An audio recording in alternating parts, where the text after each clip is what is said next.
The Feudal Future Podcast. Hello, and welcome to another episode of the Feudal Future Podcast. I'm Marshall Toplansky. I'm Joel Kotkin.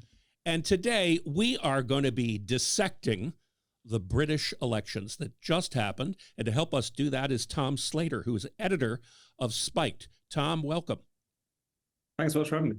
Well, this was just one of the craziest election cycles around the world, I think, including, by the way, not looking at the United States is not necessarily the exemplar of the world. But let's get into it. Joel, you want to start us off? Yeah, I mean, this is on one of the things that we talk about a lot is unintended consequences. And certainly we have in both Britain and now in France, what might be the unintended consequence of what appears to be a resurgence of the left. Is that overstated, or is there some reality to that? Well, I think just in the British example, on paper, the election that we've just had looks like a tremendous vindication of the Labour Party, our centre-left party. I mean, it got closest to the 1997 New Labour landslide in scale. It was only really a few seats short of that. The Conservatives reduced down to 121 seats. That's their worst ever results by any serious metric. But it was a really weird election insofar as, in the end, the Labour Party only got around 34% of the vote, which is the lowest percentage which any majority party has got in the post-war era. Really odd kind of election we've had. Turnout was down to 60%, which is, I think, the second lowest turnout figure that we've had in a general election on record. And so you put those two numbers together and you basically had Labour getting this incredible 170-something seat majority, but on the basis of about 20% of the voting public actually voting. So really the story of this election is very much the collapse of the Conservative Party. It's bleeding of support to this insurgent right populist party called Reform to its right. And it's very much the kind of the collapse of the post-Brexit Conservatives really than it is Labour, which kind of just won by default really in this election. Well, and given the fact that it's the center left that now has won, what is it you think voters are saying? I mean, why did they change course? I think more than anything, it was a rejection of the Conservatives. There has, on the one hand, there's obviously a big kind of anti-Tory voting bloc in the UK. It's gotten particularly vociferous in the wake of Brexit, particularly, I think, kind of professional managerial class type voters, public sector workers and whatever have got increasingly enraged with the Tory government for kind of obvious reasons. But at the same time, the kind of coalition that was carved out in the previous election in the wake of Brexit, which was this new alliance between the kind of Conservatives' more traditional support base and this new support that they carved out in the Midlands, in the North, amongst working class voters, constituencies which had voted Labour for as long as there was a Labour Party.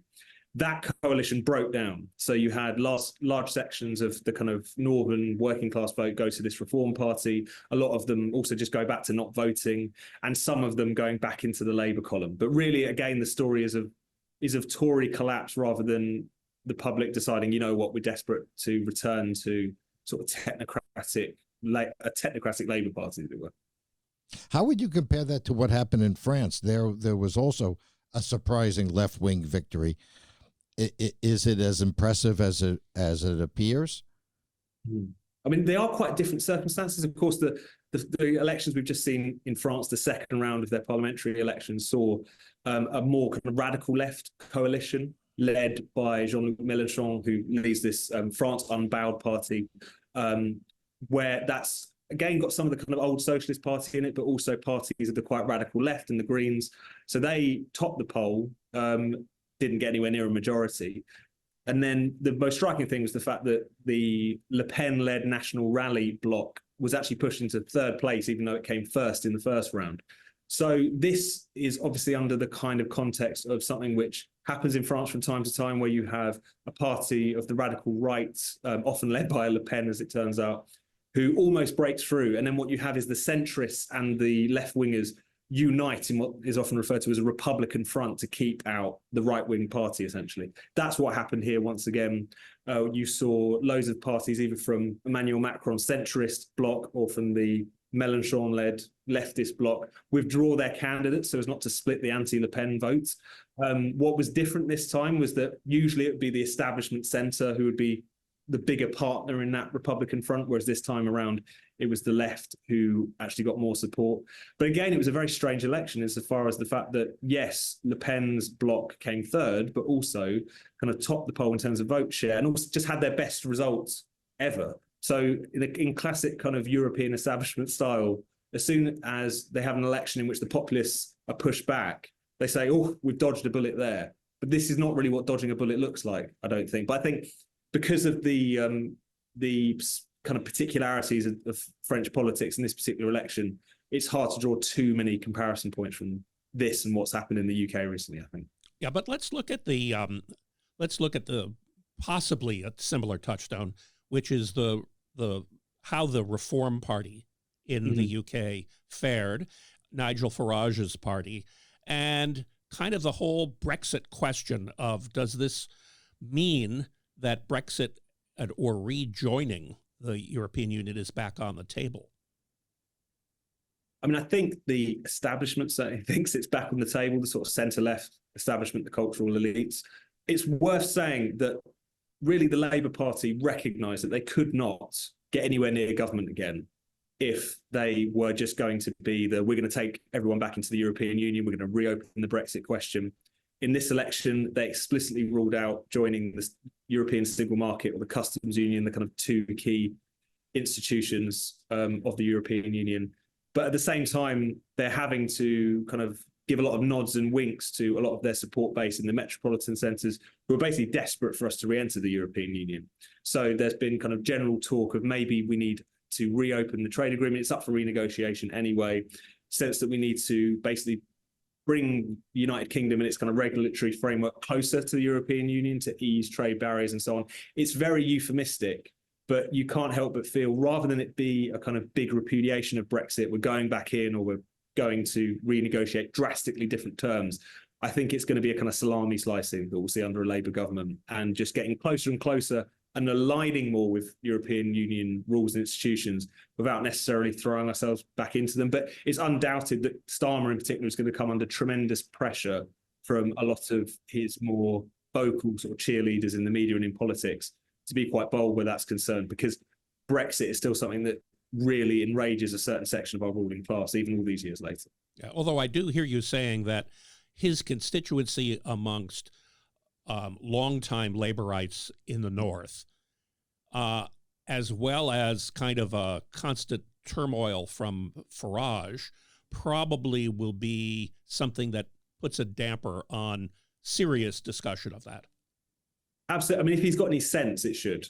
But, you know, we've got loads of sense, unfortunately, the Labour Party. For instance, the story of reform in this election has understandably been the way in which they split the Tory vote, delivered Labour seats to a lot of those, in a lot of those constituencies. But it's worth pointing out that the way the electoral map sits now, Reform came second in the election in 98 seats, 87 of which are now Labour seats. And so particularly in places in the Northeast, particularly in places in the Midlands and the North in general, you've got seats which have either been Labour this whole time or have been returned to Labour after the 2019 Tory incursions to those parts of the world. But they're heavily Eurosceptic. They have no interest in reopening the Brexit question. And that's the balance that Starmer is now going to have to strike, which is to try to keep these two very different sections of his voting coalition together. I would think a big issue, and it was a big issue in France, is immigration. One of the things that I hear from conservatives in the UK is the conservatives didn't do anything to restrict or control immigration. What is Starmer going to do? I mean, I assume part of his base is immigrant itself. How does he do that? I mean, I assume you've got your open borders types there. As you know, I just saw Mélenchon just said there should be open borders for climate refugees, which could be, you know, I guess maybe people from Phoenix, so I mean, how is he going to deal with that? Because it seems like this has been an issue that President Biden's had tremendous problems with. Absolutely, and as with so much with Keir Starmer, it's just been incredibly vague so far. So he's strangely kind of attacked the Conservative Party in this election almost from the right, as if to say immigration has got out of control, they've broken all their promises on it, it needs to come down. But that is about as far as his pledge has gone.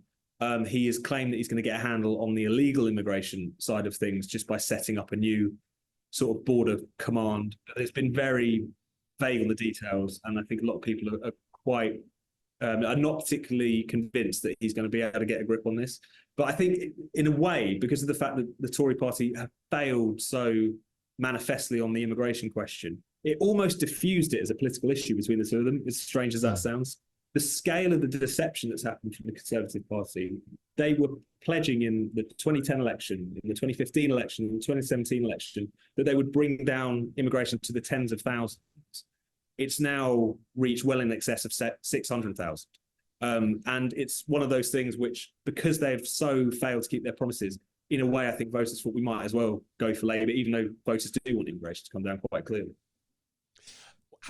What is the sense that you get about what a Labour government relationship with a Donald Trump government might be as we get close to the U.S. elections?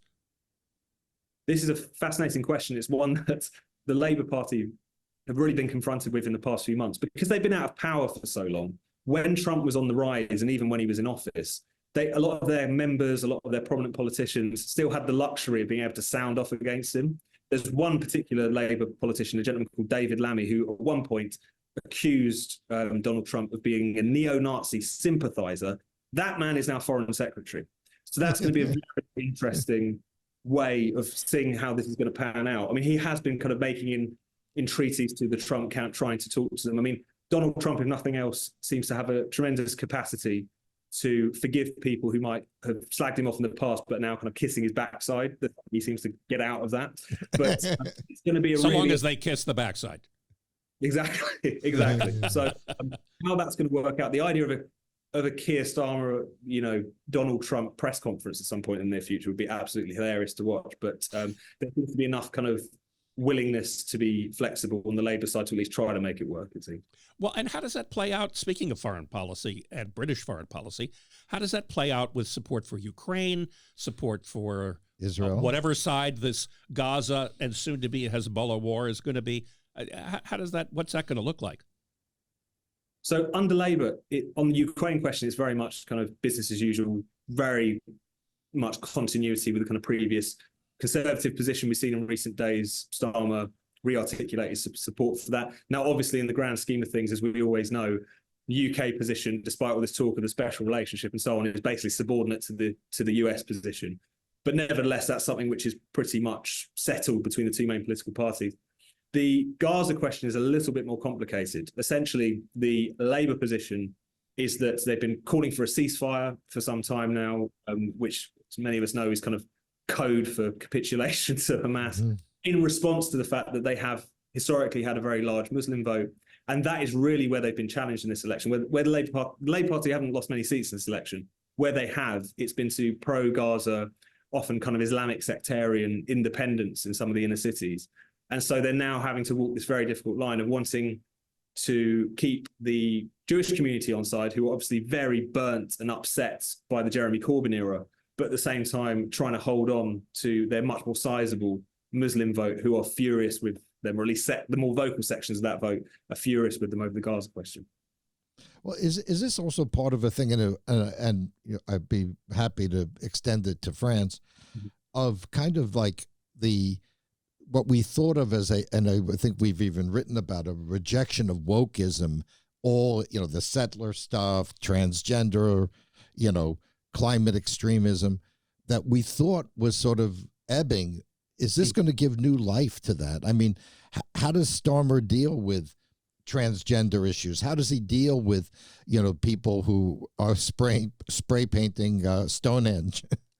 That's actually been one of the quite colourful subplots to this election, is Starmer trying to navigate these sort of culture war issues, because he's got a well-earned reputation as a bit of a flip-flopper. So essentially, a few years ago, it could be anything, say, on the gender issue, he would happily mouth all the same platitudes. He actually went for a very kind of comical and slow development on this question because he realized it was really hurting him.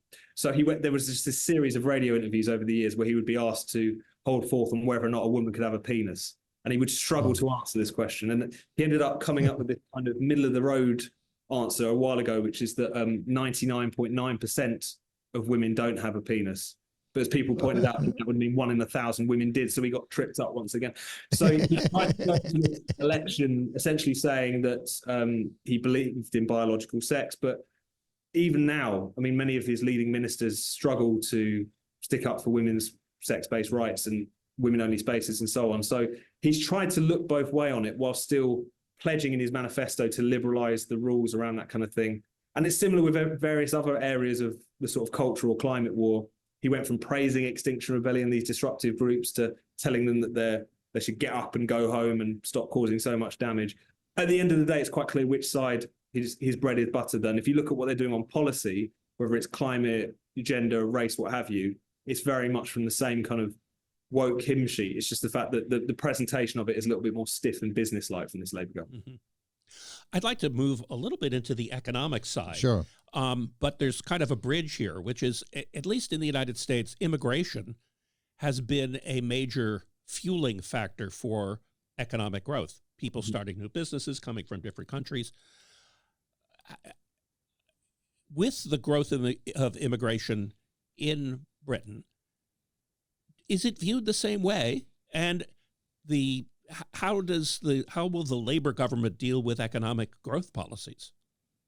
I mean, what's become quite clear, particularly over the course of the past few years, is that the level of immigration that we've had has basically just been masking economic problems. It's been kind of used as a sticking plaster, as a palliative. Oftentimes, it kind of artificially inflate GDP figures, but when you look at GDP per head, the picture is very different. And it's been one of those things where, again, a lack of skills and training and whatever is just being masked by this. And that's now coming to the surface, it seems.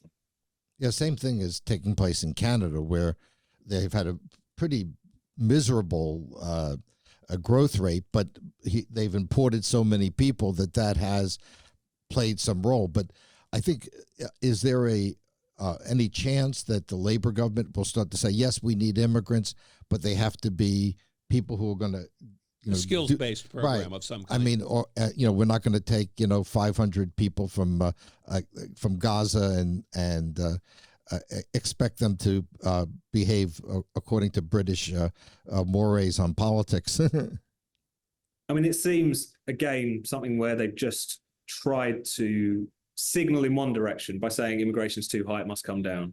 Tried to signal that they're going to get a handle on the illegal immigration question, which in the UK is particularly around people getting on dinghies and crossing the English Channel, essentially, which is both incredibly dangerous as well as obviously bad from a national security and borders point of view. But I really think that anyone expecting immigration to drastically or even measurably reduce under this government is probably going to be disappointed. I mean, even when Keir Starmer was campaigning to be Labour leader, he was saying that they needed to remake the case for freedom of movement. So this is not really in his inclination or anyone really involved in his party. Who it's not to say, I always tend to think with the kind of figures running the Labour Party at the moment, it's not as if they've thought about this issue too deeply. It's often just the case that to be seen to be any way kind of anti-migration or anti-migrant is a no-go. So they just kind of close off and resort to the usual platitudes. So I think anyone expecting it to come down might be disappointed, but who knows? Well, there's also a political side to that, which is if you look out, say, 10 years from now, when the people who are immigrating today, leaving aside the illegals that are coming across the channel, but legal immigrants become citizens and have voting rights. This strikes me as a constituency that will be loyal to Labour going forward. So it's really not in their vested interest to cut it back, right? It's going to be interesting because we see the same thing in the U.S. And interestingly enough, we're finding certain immigrant groups, Asians and particularly Hispanics, actually moving more to the right because, A, they're in jobs that are affected by climate change policy. And culturally, they tend to be more conservative, more family-oriented than the white majority is. So, I think that it may turn out to be an unintended consequence that these people may not be as loyal Labour voters. And then I wonder about within Labour, they have a big Muslim constituency, and maybe they are sympathetic on certain issues, but I don't think Muslims are particularly oriented towards transgender, gay rights, women's rights. Is that conflict going to come out in the Labour Party now? I mean, that is a really interesting question. You started to see it around the edges, where some of the people have been campaigning very heavily against the Labour Party on the question of Gaza, these independents and so on. You'll often sometimes also hear them attack them on woke issues, kind of socially liberal issues, those kinds of things. That's starting to crest, but it's still kind of quite nascent at this point. But you're absolutely right about how just, high levels of immigration does not necessarily kind of lock in a Labour Party sort of majority forever. Interestingly, before the Tory collapse, you actually start to see some interesting things happen with the ethnic minority vote under the surface. I mean, British Indians are still breaking, I think, for the Tory party about 50-50 with Labour, which is a relatively new development because very, broadly speaking, well-integrated, successful minority group, ones who are, equally kind of skeptical about high levels of immigration. And again, it's just a kind of a reminder that whole kind of demographics is destiny sort of way of looking at electoral politics doesn't always shake out. But for the moment, at least, it does feel like the Labour Party, these issues have been slightly masked, I guess, by the level of the landslide that they've had. But it's not to say that they're going to be masked forever. I'd like to focus on the contrast between Britain's political environment and leadership environment and the U.S. So here it is, we're dealing with two almost octogenarians, and let's call Trump an octogenarian because by the time he's done, he'll be an octogenarian. And it seems as though this generational shift from the baby boom to the next generation hasn't really effectively happened here at the highest levels. And it seems like it actually has in the UK. Is there a sense about age in leadership in Britain? How do people view the US, and how do they view your own generational shift? That's an interesting question because it certainly hasn't been as stark in the UK as it has been over in the US, where very much, I mean, the baby boomers, or in the case of Biden, what's these silent generation, I suppose, have been really, still clinging on to power to a point where, obviously, in his case, that really can't go on because at some point you're not going to be able to cling on to anything, it seems like. But in the UK, it's a slightly different picture. I mean, Rishi Sunak, who we've just dispensed with, is relatively young Prime Minister in his 40s. Keir Starmer is actually in his early 60s, I believe. But at the same time, there is a kind of sense in which that generationalism, it's an issue in politics. People talk about how young people have been screwed over. Broadly speaking, the Labour Party can still attract that significant element of the youth vote, but it's not as encapsulated in the very kind of top tier of our politics in quite the same way it is in the US, I wouldn't say. Well, I mean, I think one thing that I appreciated being in Britain recently was that, that I wasn't surrounded by campaign posters. You really wouldn't have known that there was an election. I can tell you, when you're in the United States in this fall, you won't be able to avoid it. Yeah, I mean, even because the ferociousness of the conflict, it almost seemed to me that had it been Farage against Starmer, it might have been more interesting. Having Sunak there was like, well, you knew this guy was going to lose no matter what. So it wasn't particularly interesting. But I just want to, before we end, one thing I did notice in the UK is, well, two things. One, almost every service job was done by an immigrant or the children of immigrants. I mean, you saw very, very few young Britons engaged in almost any economic activity except at the high level. What is Britain? Does Starmer have any vision of how to get the British economy going? I mean, the gap between our economy and the Britain's economy is the highest I've seen in my lifetime. I mean, you would have to go back to Harold Wilson or something before you would have this sort of situation. Is there any idea that what Starmer will do for the British economy? How is the city reacting to his election, and what policies could get Britain back on its feet? I think it's a really interesting question, not least because Starmer has actually made the question of bringing growth back to the British economy, very central. I mean, it's basically been their answer to the question of how are you going to improve public services without really raising taxes? How are you going to ensure that we can continue to maintain economic stability, even with the debt as high as it is, 100% of GDP and so on?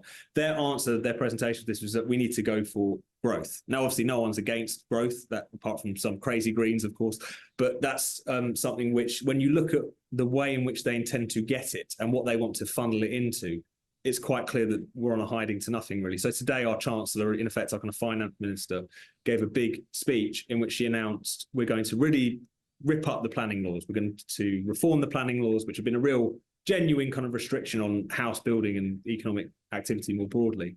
But the first thing she announces is that we're going to end the ban on onshore wind. That was the big announcement. And it very much marries up with their general kind of economic outlook, which is the way that we're going to bring economic renewal to the UK is by embracing renewable energy. Is by building wind farms everywhere. It's by really trying to take us down that route. And I think that's the core contradiction. They basically want to get growth via green means, which doesn't work. And I think that's something which is going to become clear sooner rather than later. I mean, they're committed in their manifesto to basically decarbonising the electricity grid by 2030, which, aside from anything else, is just never going to happen. And a lot of money is going to be expended towards that. So even though they have really made the question of economic renewal and economic growth central to their pitch at this election, and also they really, because they're kind of a very kind of business-like, middle-of-the-road Labour Party, they really haven't spooked the markets in a way that we might have seen previously. The core of their offer is nonsensical. And so, again, anyone expecting there to be a kind of measurable difference anytime soon, I think will be waiting quite a long time. Well, and is there any discussion short-term about interest rates? That's not something which is featured as a tool really at this point. Really, they are seen as the kind of steady as they go sort of party. This certainly hasn't kind of caused any kind of concern around those kinds of indicators, but we wait and see really. Because again, the economy of the UK is still so fragile.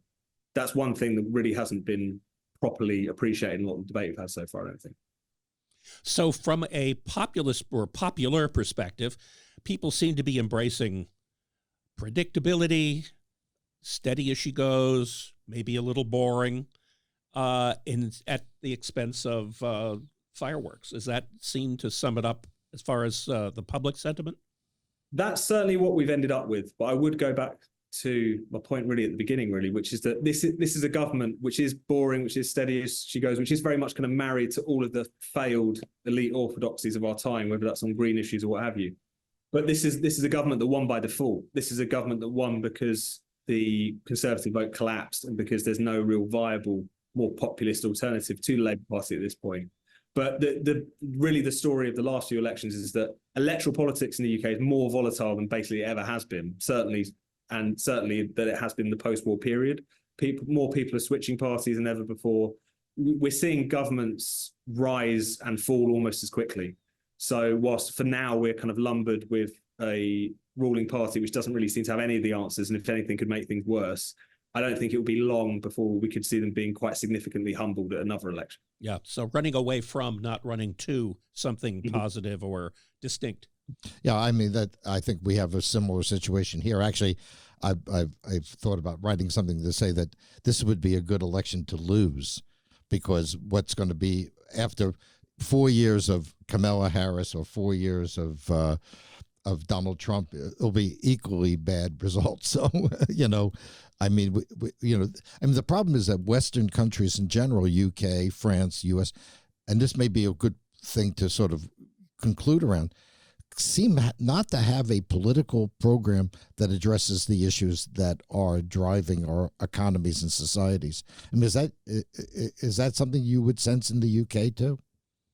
Oh, absolutely. I think there's a very clear sense that we're beset by real fundamental kind of structural problems, economic problems, the fundamental issues which have just never actually been addressed, whether that's around house building, whether that's around productivity, whether that's around any of these kind of core fundamentals to what allow citizens to live a good life. And it's just been entirely absent from the election debate. And to the extent that questions of economic growth and economic renewal have been there, it's this snake oil around renewable energy.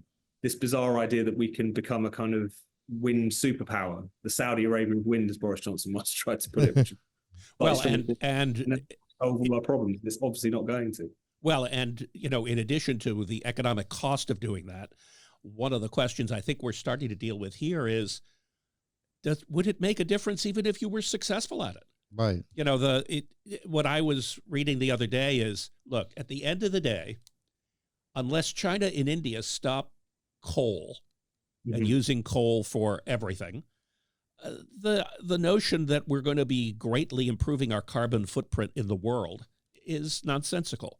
And, in California, we are going to extremes to be able to put in green policies. But at the end of the day, it makes zero difference in terms of our carbon footprint. And I think it's also relevant to the UK, what we find here, which is when we regulate, we decarbonize and make that a priority. Those industries which are actually quite regulated in California, they go to Texas where they're less regulated. They go to China where they're even less regulated. So like one of the things that strikes me, and I don't mean it in a negative sense so much, when you used to go to Britain, you would bring back things made in Britain. Yeah. The only thing I can think of now is shortbread, which I could buy in the supermarket here. But that's one of the things that is increasingly infuriating, because sometimes our own political class will pat us on the back for the amount that we have reduced our emissions over a period of decades. That's largely because we don't make anything anymore, and increasingly we don't produce our own energy. We don't exploit the fossil fuel reserves that we have here, and that's another thing that Labour have come in saying, that no new licenses for oil and gas in the North Sea. But I think you're absolutely right. It's that what's interesting to me, though, is that whilst I think maybe in America there's been a slightly more lively debate about some of these green issues for a slightly longer time, in Europe that hasn't really been the case in the same period. But now we're seeing across Europe and in the UK as well, in the form of the Reform Party, parties and movements and politicians who are explicitly saying get rid of net zero, who are explicitly saying the European Green Deal is going to destroy our agriculture and we're not going to have any of it. This has actually become an electoral issue and a point of, even in Europe, kind of protests in the streets in a way that we haven't seen at all. So the kind of ironclad consensus around these environmentalists and net zero issues is really starting to break down in a way that I certainly didn't foresee happening this quickly. Well, and the interesting question, and we'll see how this comes into play both in Britain and here, is the cancellation policy of anybody who talks negatively about net zero. Right? It is one of those shibboleths that cannot be spoken poorly about. Well, one big difference, of course, is we have the Bill of Rights and you don't. And so, and by the way, same thing's true in Canada. I mean, Trudeau proposed a law where you could arrest people before they committed a crime. I mean, I don't think that would make constitutional muster in the United States. At least I hope not. Unless AOC got to appoint the Supreme Court, then we might get it. But if we're looking forward, what would be your prognosis for the next few years for the UK after this election? And if you could put that in a European context, that would be great. Well, I think what we're going to see is this Labour government having an incredibly short honeymoon period. That's my sense, because of all the things we've talked about. They have not got a resounding democratic mandate. They're also trying to hold together a very kind of shaky coalition, and also the fact that we're in the midst of a load of economic, let alone geopolitical problems, which no one is really convinced that this Labour Party or any of the mainstream parties really have the answers to. And I think that particularly in an environment in which the question of cheap and plentiful energy and the lack of it as it currently stands has become so core to our debate, that's something which is really going to bite them. So I think we're even though this seems like a very stable majority, I think the debate is going to be incredibly unstable. I think there's going to be a lot of criticisms coming down the pipe from them very quickly. And also, I think we're going to see the sort of disaffection with the mainstream consensus on green issues or cultural issues or whatever express itself sooner rather than later. This reform insurgency proves that is still there. It's just kind of lacking a more viable outlet, shall we say. And I think it won't be very long before we start to see that kind of pushback from voters in the way that we have seen across Europe. I think what often happens is whenever you see one European country have a populist government fall, or another European country have a populist government rise, depending on who you're talking to, they'll say that that's clear that Europe is turning to the right, or Europe is turning populist, or the populist insurgency is over if the inverse is true.